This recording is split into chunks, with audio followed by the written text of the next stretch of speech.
ça fait ma première visite ici. Mais moi, je viens des Talbot qui ont déménagé en Angleterre en 1066, par exemple, puis éventuellement se trouver en Ontario, dans les environs de London, où la rue principale s'appelle la rue Talbot, par exemple, ou Talbot, comme on l'appelle là-bas. Une autre chose que j'aimerais spécifier, c'est que oui, je travaille pour le commissariat aux langues officielles du Canada, mais en tant que bon fonctionnaire, il faut spécifier que je ne parle pas au nom du commissariat aux langues officielles du Canada, juste au nom de moi-même. Alors, en lien avec le thème du colloque, j'aimerais vous présenter aujourd'hui mes recherches historiques sur les boss anglais, mais aussi sur les boss français. Spécifiquement, les relations entre ces deux groupes d'élites et comment ils ont cherché à travailler ensemble durant la période de l'entre-deux-guerres, les années 20 et 30, pour faire avancer leurs intérêts en commun et aussi pour faire avancer les intérêts du Canada, ou les intérêts du Canada selon eux. Alors, comme vous le savez, le mois dernier, on a vu le centenaire de ce qu'on pourrait considérer peut-être le nadir des relations entre francophones et anglophones au Canada, avec les émeutes qui ont eu lieu à Québec lors de la crise de la conscription. Évidemment, les relations entre anglophones et francophones n'étaient pas nécessairement idéales à l'époque pour de plusieurs raisons et grâce à plusieurs crises. Par exemple, l'enlèvement du financement pour les écoles de langue française en Ontario en 1912 avec le fameux Règlement 17. Il y a eu d'autres événements aussi. La pendaison de Riel en 85, l'acte sur la question des biens des Jésuites en 88, 1888, etc., etc. Mais la crise la plus pire, jusqu'à ce point-ci, je dirais, c'était la crise de la conscription. Mais en même temps, cette crise a déclenché une conversation nationale sur l'unité du pays et sur la dualité linguistique historique du Canada. Une conversation qui s'est insérée dans un dialogue entre les élites commerciales anglophones et francophones. Tous les deux étaient inquiets sur l'impact potentiel sur l'unité nationale, bien sûr, mais aussi sur leurs intérêts matériaux partagés. Et c'était dans ce contexte-là que les membres des deux élites ont aidé à créer ce qu'on appelait la Ligue de la Bonne Entente en 1916. La Ligue rassemblait une centaine d'hommes d'affaires, de politiciens, de militaires, d'avocats et d'autres professionnels de l'Ontario et le Québec. On a organisé une série de conférences, de soupers, de discours, avec des tournées de visites au Québec en 1916, puis en Ontario en 1917. Au Québec, les délégués ont visité, ou les délégués québécois ont amené leurs confrères ontariens pour faire des visites à Montréal, à Trois-Rivières, à Québec, à Lévis, à Thetford Mines, à Sherbrooke et à Lennoxville. La Ligue de la Bonne Entente signifiait de différentes choses pour les différentes personnes, mais en général, elle promulguait un message d'unité nationale et de rapprochement entre anglophones et francophones. À Sherbrooke, par exemple, les membres ont adopté unanimement la raison d'être de la Ligue, et là je cite, « To promote racial goodwill along lines of interchange of public speaking on topics of common concern, the dissemination of printed matter, and the spread of interprovincial information through educative institutions. » Pour les hommes d'affaires, un message complémentaire était bien sûr faire avancer les intérêts commerciaux du Canada. Et on ne voyait rien de néfaste là-dedans. On voyait les matériaux les intérêts matériaux du pays comme étant synonymes avec la question d'unité nationale. À Trois-Rivières, par exemple, les hôtes ont présenté un pamphlet à leurs invités de l'Ontario où on suggérait que peut-être on pourrait renommer la Ligue de la Bonne Entente sous le nom du Interprovincial Trade Betterment Commission. Et dans leur pamphlet aux Ontariens, ils ont déclaré, et je cite, « You have come in the interests of the great professional, manufacturing, and commercial institutions for which your fair and industrious province is justly famous, to see with your appreciative and practical eye the many advantages we lay claim to study at a glance our principal natural resources. » Alors, bienvenue chez nous, les Ontariens. Peut-être il y a des occasions à faire un peu d'investissement chez nous, dans les environs de Trois-Rivières. Pour les autres, à Sherbrooke, le message le plus important, et voici on peut voir un pamphlet que les autres de Sherbrooke ont présenté. Le message était vraiment sur le vivre ensemble. Et je pense que ça, c'est un produit du contexte démolinguistique de Sherbrooke en particulier. Le Eastern Townships Associated Boards of Trade, par exemple, a invité les Ontariens avec le message, et je cite encore, "A most cordial welcome to the southern counties of Quebec, commonly known as the Eastern Townships, or the Garden of the Province. You will find here a striking example of the two great races, English and French, dwelling together in peace and harmony, and as illustrated by the organizations we represent, working together for the development of their common heritage." Alors, c'était intéressant parce qu'on voit là où comment la minorité anglophone au Québec faisait un peu de sensibilisation auprès de la majorité anglophone hors Québec. On voit, c'est évident avec le pamphlet, un peu d'une carte qui expliquait les environs, un poème. Voici le menu qu'on a présenté pour la soirée. Chose intéressante, c'est pas facile à voir, mais les noms dans les organisateurs à Sherbrooke, c'était quasiment 50-50 des noms français et anglais. Alors, c'était vraiment un effort, disons, biculturel à Sherbrooke. On faisait aussi un peu de diplomatie culinaire avec on a donné aux Ontariens du saumon, du Gaspé, du fromage venant de Oka aussi. Et à la fin, on leur a incité à chanter Alouette.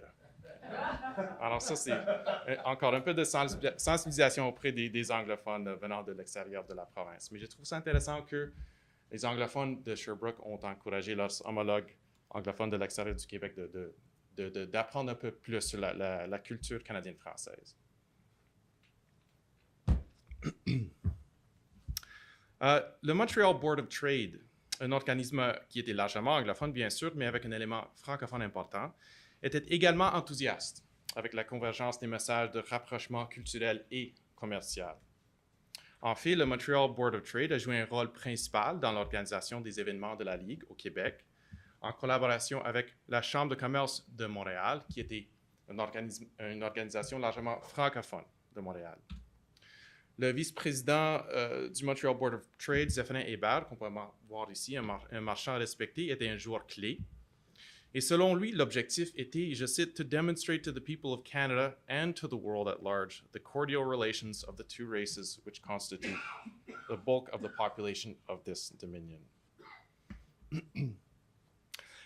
Malheureusement, la Ligue de la Bonne Entente n'a pas réussi dans son objectif de favoriser l'unité nationale, ou au moins à court terme. On a eu notre crise de conscription en 1917-18, les émeutes à Québec, etc. Mais la Ligue et ses efforts ont déclenché un mouvement plus généralisé qui a contribué au développement d'un discours plus modéré qui parlait du besoin pour un rapprochement entre anglophones et francophones. Aux années 20, on parlait vraiment de ce besoin de rapprochement anglophone-francophone, un peu comme on parle du besoin pour une réconciliation avec les peuples autochtones aujourd'hui. C'était un des enjeux très courants à l'époque. Ce discours était promulgué par les groupes bonententistes, mais aussi par des politiciens, surtout par les libéraux, par des universitaires et intellectuels comme George Wrong ou Camille Roy, et par d'autres membres de la société civile, spécifiquement les organisations pan-canadiennes représentant les professions et les entreprises. Après la Grande Guerre, on a eu une explosion du membership de ces groupes, du nombre de ces types de groupes et de leur membership. Pour les membres de ces organisations, c'était logique de travailler ensemble, francophones et anglophones, au nom des intérêts matériaux en commun. Peu importe si vous êtes anglophone ou francophone, si vous êtes médecin ou dentiste, vous souhaitez que le gouvernement fait une bonne réglementation de la profession. Si vous êtes avocat, anglophone ou francophone, vous voulez une meilleure standardisation de la profession. Et pour les hommes d'affaires francophones et anglophones, il y avait un désir d'avoir moins d'impôts et moins d'ingérence gouvernementale. Alors, dans ce contexte, c'était donc logique de promulguer un discours d'unité, de vivre ensemble et de travailler ensemble. Une autre chose intéressante avec ces organisations-là, c'était pour affirmer le caractère national ou pan-canadien, c'était important d'affirmer le fait français au sein de l'organisation dans certains cas. On voit ces types de choses, par exemple, avec l'organisation commerciale principale du pays, à l'époque, le Montreal Board of Trade. qui se trouvait à la ville commerciale principale du Canada. Le Montreal Board of Trade, les membres anglophones et francophones ont travaillé ensemble pour encourager le gouvernement à ne pas adopter la conscription en 1917-18. Et après la guerre, a embarqué sur une expansion de son membership, une expansion qui visait les francophones en particulier. En 1919, suite à la crise, le Montreal Board of Trade a engagé Alphonse Racine à la tête d'une initiative pour recruter des francophones. Et on a vu les résultats. Entre 1916 et 1926, le nombre d'Anglo-Canadiens a augmenté par 50%, tandis que le nombre de francophones a augmenté par 75%. Alors, les francophones étaient toujours sous-représentés au sein de l'organisation, mais la situation s'est améliorée d'une façon relative. Une autre chose que le Montreal Board of Trade faisait après la guerre, c'était de collaborer de plus en plus avec la Chambre de commerce de Montréal. Par exemple, pour appuyer la création du Collège technique de Montréal, où on enseignait les étudiants en français et en anglais. Les membres francophones et anglophones du Montreal Board of Trade ont travaillé ensemble pour faire du lobbying, pour encourager le gouvernement à baisser des impôts, pour enlever l'ingérence gouvernementale dans la coordination de la main-d'œuvre. On a aussi demandé au gouvernement pour créer une commission pour favoriser le commerce entre le Canada et la France, pour favoriser le commerce interprovincial, et même on a fait du lobbying auprès du gouvernement pour combattre un règlement gouvernemental qui obligeait les manufacturiers à indiquer le montant de sucre qui se trouvait dans les boîtes de sirop d'érable. Alors, alors c'était ça l'idée. On aime le sirop d'érable, mais on n'aime pas qu'on est obligé à dire au monde qu'est-ce qui se trouve là-dedans. Alors, j'ai trouvé ça intéressant. S'il y a une chose qui peut unir les anglophones et les francophones, c'est peut-être le sirop d'érable, n'est-ce pas? Alors, bien que le Montreal Board of Trade était de facto une organisation pan-canadienne qui a facilité une certaine interaction entre anglophones et francophones, le Montreal Board of Trade et la Chambre de commerce du Canada ont décidé que c'était nécessaire de créer une organisation qui était véritablement nationale dans son orientation. Et en 1925, on a décidé de créer la Chambre de commerce du Canada. Son objectif, selon sa publication officielle, était, et je cite, to stimulate and maintain a vigorous Canadian national sentiment, while respecting the many shades of opinion from all sections of the country. This is a national organization with roots in all the provinces. Alors, cette perspective pan-canadienne était un point important pour l'organisation. Bien que la Chambre de commerce du Canada était formée c'était une fédération des différentes chambres de commerce venant de partout au Canada, on a décidé de le baser à Montréal, dans le même édifice du Montreal Board of Trade. Ils avaient même le même secrétaire exécutif, Wendell McLeod Clark. En 1936, on a établi un bureau satellite à Toronto, mais il n'y avait pas de question. La Chambre de commerce du Canada a resté à Montréal jusqu'en 1982, quand elle a déménagé, le bureau principal a déménagé à Ottawa. Cette organisation était bien sûr largement anglophone, mais des exécutifs et des membres francophones importants se trouvaient au sein de l'organisation. Les francophones qui étaient dirigeants de banques, gestionnaires des firmes d'investissement et d'assurance, des présidents de compagnies manufacturières ou hydroélectriques, etc. Tout comme le Montreal Board of Trade, la Chambre de commerce du Canada réunissait les hommes d'affaires en cause commune. Par exemple, pour faire du lobbying pour favoriser le commerce interprovincial et international, la baisse d'impôts toujours, moins de réglementation pour les industries. Aussi la promotion du tourisme, quelque chose qui devenait de plus en plus important pour l'économie au Québec, y compris ce discours de vivre ensemble, anglophone, francophone. C'était un message important pour encourager les Américains et les Ontariens à visiter le Québec et pour qu'ils puissent se sentir chez eux. On faisait aussi beaucoup du lobbying pour favoriser le développement des ressources naturelles et les moyens nécessaires pour le faire. Par exemple, l'infrastructure, les routes, le rail, dans les régions isolées, y compris dans le nord de Québec, par exemple, dans la région du Saguenay-Lac-Saint-Jean. Pour faire cette exploitation des ressources naturelles, on faisait du lobbying aussi auprès du gouvernement pour favoriser un peuplement de ces régions et surtout la colonisation. En 1925, la Chambre de commerce du Canada a reconnu, et je cite, cette question de colonisation comme, et je cite, « the most important problem facing Canada today. The need of replenishing the rural population and the repatriation of former Canadians and their descendants now living in other countries, with special reference to former French Canadians now resident in the New England and Atlantic states. » Alors, cette organisation d'hommes d'affaires anglophones et francophones luttait pour qu'on rapatrie de plus en plus de francophones qui se sont établis en Nouvelle-Angleterre. Est-ce que ça me va pour le temps? Oui. OK. 6 minutes. Oh, 6 minutes. Oh, OK. Excellent. Merci. Bien que la Chambre de commerce du Canada faisait du lobbying pour les intérêts matériaux partagés des hommes d'affaires anglophones et francophones, le projet d'édification du pays, ou de nation building, a demeuré un objectif principal de la Chambre de commerce du Canada à cette époque-là. Et une meilleure reconnaissance du fait français s'inscrivait directement dans ce projet d'édification du pays. Par exemple, c'était la Chambre de commerce du Canada qui a fait du lobbying auprès du gouvernement fédéral pour fêter le 60e anniversaire de la Confédération. Et lors de cet événement-là, on a fait du bilinguisme et du biculturalisme un thème principal des événements. On a même adopté des timbres-poste bilingues pour l'événement, une pratique qui a continué dans les années suivantes.